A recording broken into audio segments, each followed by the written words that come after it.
You might know David from David and Goliath. Later on, he becomes king of Israel, and he was a very good king, but he certainly wasn't perfect. Here's why. One day, he is on the palace's roof, and he sees a beautiful woman bathing. So he sends a messenger to ask who she is. Word comes back, she's Bathsheba, Uriah the Hittite's wife. After hearing this, David sends messengers to go get her, and she goes to the palace, and he sleeps with her, and she gets pregnant. So he calls for Uriah the Hittite from the battlefield. He was one of King David's mightiest men, and he comes to see the king. David then tries to send Uriah home so that he will lie with his wife, covering up David's crimes. But Uriah didn't go home. He slept at the door of David's palace. This troubles David, and so he asks him why he slept outside his palace.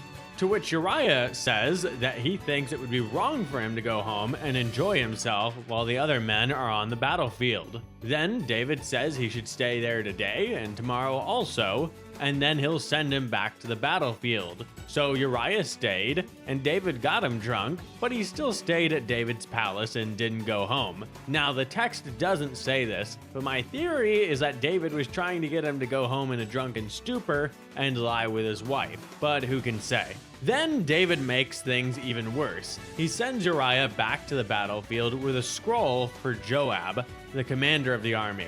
And when Joab reads the scroll, it says, "Set Uriah in the forefront of the hardest fighting, and then draw back from him, that he may be struck down and die." And Joab does so, and Uriah dies as all of the strongest men of the enemy army fight him. So Uriah delivered his own death warrant. And on top of that, Joab really messes up the battle formation, and the soldiers get too close to the enemy wall, and a bunch of them die to arrows that they didn't need to. And Joab sends a messenger back and tells the messenger that when David gets angry, hearing about how Joab messed up the battle formation and gets too close to the wall, to tell him, "Your servant Uriah the Hittite is dead also." This changes David's mood, and he says to the messenger, "Thus shall you say to Joab, do not let this matter displease you, for the sword devours now one and now another. Strengthen your attack against the city and overthrow it, and encourage him." Now Bathsheba, of course, went into mourning after she heard her husband had died,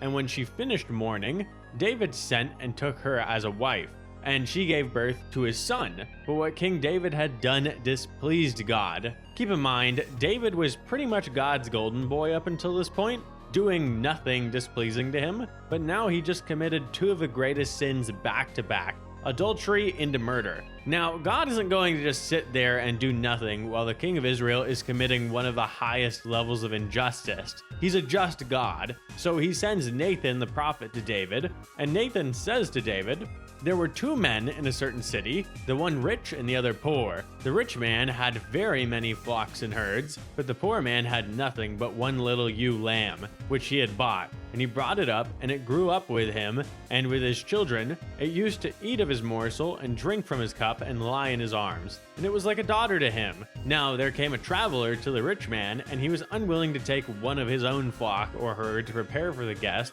who had come to him, but he took the poor man's lamb and prepared it for the man who had come to him." And David was extremely angry at the man, and he declares, "As the Lord lives, the man who has done this deserves to die, and he shall restore the lamb fourfold, because he did this thing and because he had no pity." And Nathan said to David, "You are the man. Thus says the Lord, the God of Israel, I anointed you king over Israel, and I delivered you out of the hand of Saul, and I gave you your master's house and your master's wives into your arms, and gave you the house of Israel and of Judah. And if this were too little, I would add to you as much more. Why have you despised the word of the Lord to do what is evil in his sight?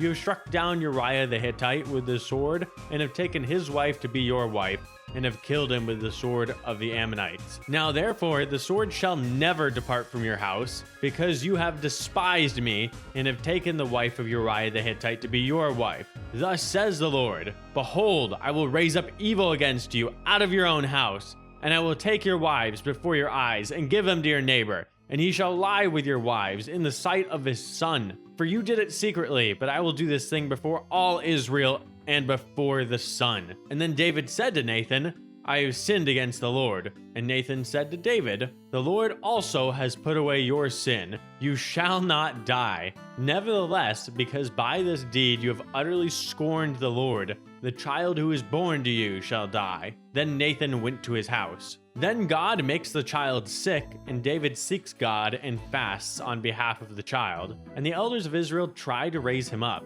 and have him eat food, but he will not. And on the seventh day the child died. And David's servants were whispering, saying, Behold, while the child was yet alive, we spoke to him, and he did not listen to us. How then can we say to him, The child is dead? He may do himself some harm. But David sees them whispering and asks, Is the child dead? And the servants tell him, He's dead. And he washed himself, put on different clothes, and worshipped in the house of the Lord. Then he went home, asked for food, and ate. The servants were perplexed by this and said, What is this thing that you have done?